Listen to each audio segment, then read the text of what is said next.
Hello everyone and welcome to the video. Today I wanted to show you how I make my face masks.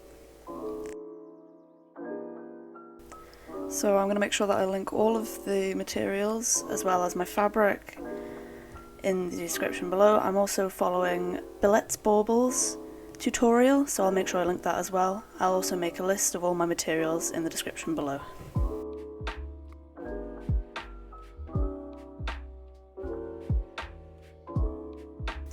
As Billet did in her video, I'm going to be using a sewing machine.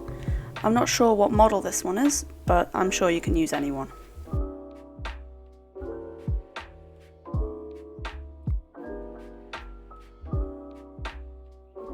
So here are two masks that I made before. They both have two pleats put in to make the 3 layers of fabric that you see, which makes the shape of the mask. Today I'm going to be making one similar to this dinosaur one.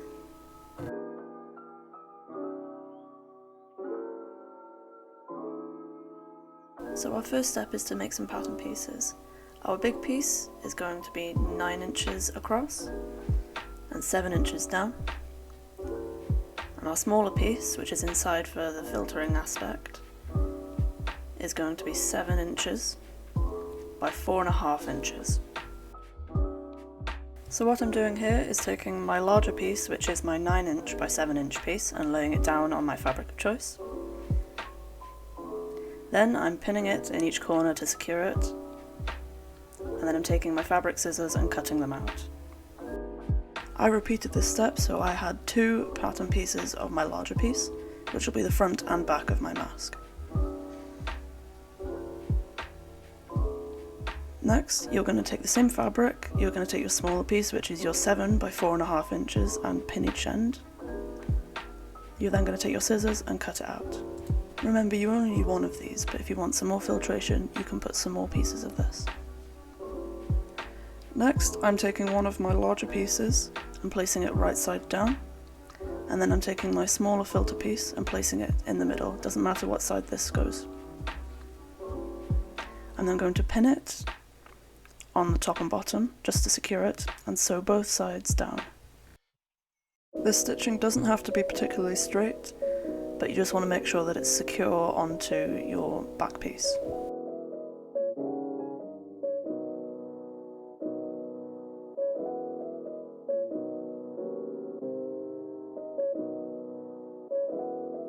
So now you should have your filter piece secured to one of your outside pieces. You're going to take this and lay it right side up, take your other piece and lay them right sides together. You're then going to pin on each side to secure it. Now is when you're going to want to measure your elastic. I would recommend that when you're measuring your 2 ear pieces that you make sure you pull the elastic taut.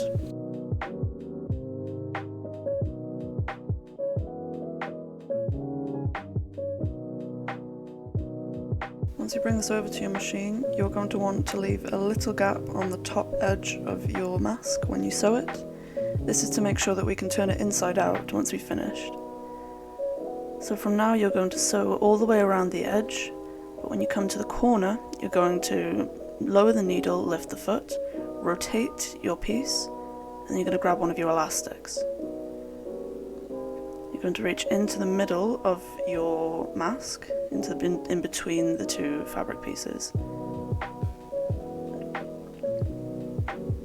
You'll be pinning this to the corner with a diagonal stitch, so stitching along the corner. So you'll then lower your foot and sew to secure your elastic in place. From here you keep your needle lowered, you lift the foot again and rotate your mask, lower the foot again and sew along the side.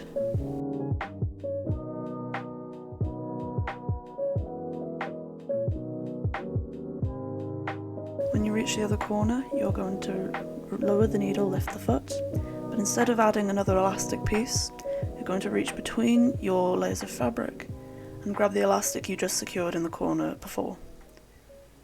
You're then going to stretch this round from the other corner. The fabric may bunch, but that's all okay.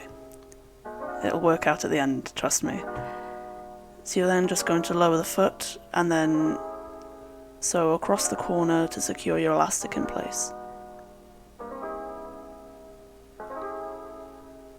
Then lift the foot with the needle down, rotate, lower the foot, and sew along the other side.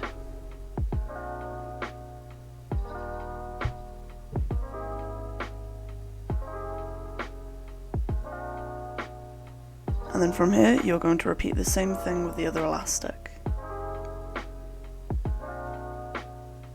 Remembering to keep your needle lowered every time you have your foot lifted. This is so that the fabric doesn't shift and your stitches don't go wonky.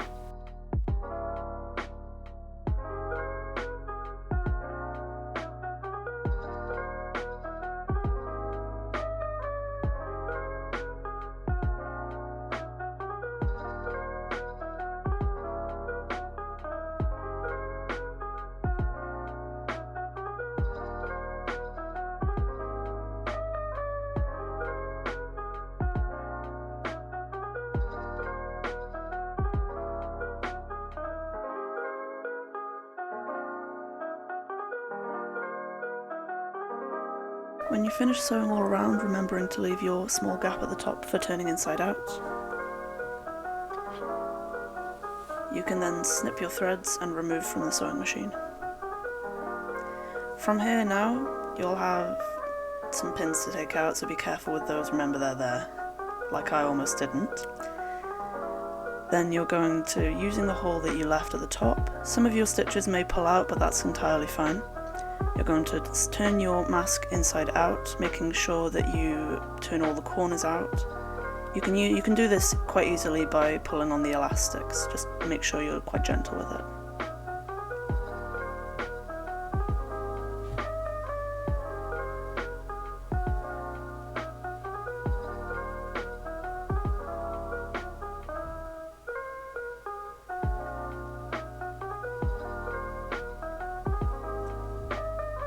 This might be a bit easier if you use maybe the end of your scissors quite carefully, or a pen, or something like that.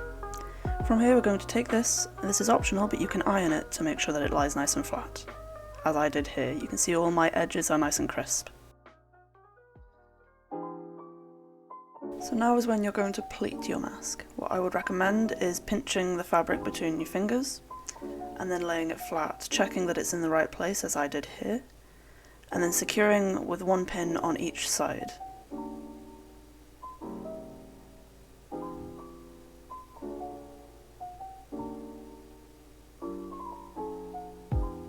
The size you make your pleats will determine how the mask fits. I think when I made this mask, I may have made my pleats a bit too large, which means that it doesn't sit entirely properly on my face, but it's still a functioning mask. Again, it's all up to your preference.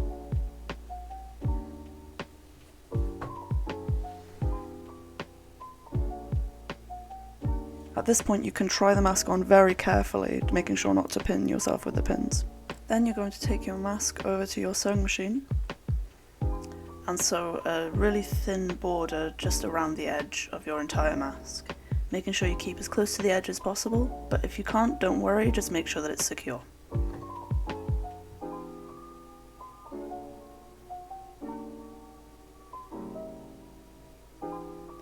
Every sewing clip I've done here I've sped up, so don't worry about going too fast, just go at a speed that you're comfortable at, remembering to lower the needle every time you lift the foot. When you sew over the pleats on the two sides, make sure that you go slow and ensure that you don't bunch the pleats up, otherwise this can affect the fit of your mask.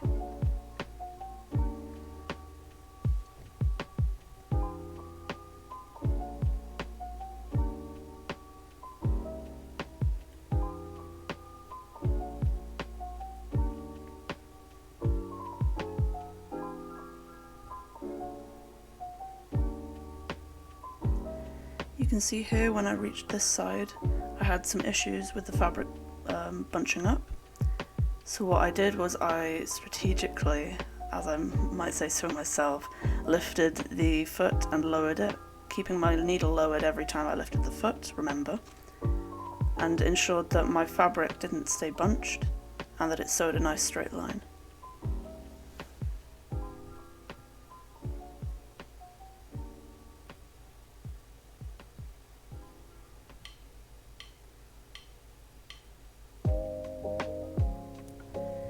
You also want to make sure at this point that you don't catch your elastic on anything when you're sewing. So you can pull it out of the way because it's elastic, so it will move quite easily. Once you reach the point where you started, you're going to want to backstitch. It's different on every machine, but I would recommend that you backstitch just to make sure that all of your threads are secure, because these are the ones that matter. As you can see here, I did it a few times. And then your mask is complete. So you can lift the foot, lift the needle, and cut all of your threads.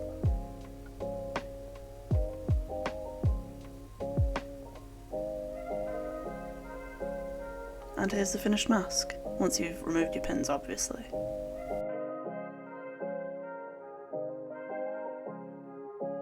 Now from here your mask is finished. It's perfectly functional from here, but an optional step which I would recommend if you wear glasses, or if you're wearing anything goggle-like that can steam up due to the breathing and condensation inside, you can take a thin piece of metal, making sure you round the edges to make sure it's safe, and you can add this into the top edge of your mask.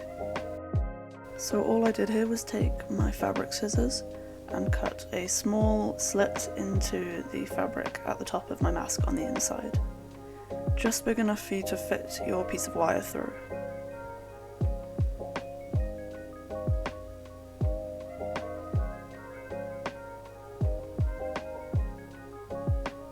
Here I am just making sure it's centered so that it will fit over the bridge of my nose quite well.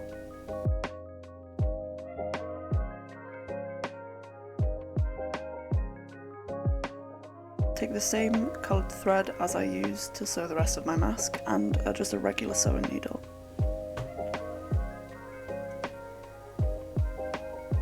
I tied a double knot at the end just to make sure it's secure, and all you're going to do is just sew around the shape of your metal piece, just to make sure that it doesn't slip around whenever you're wearing the mask.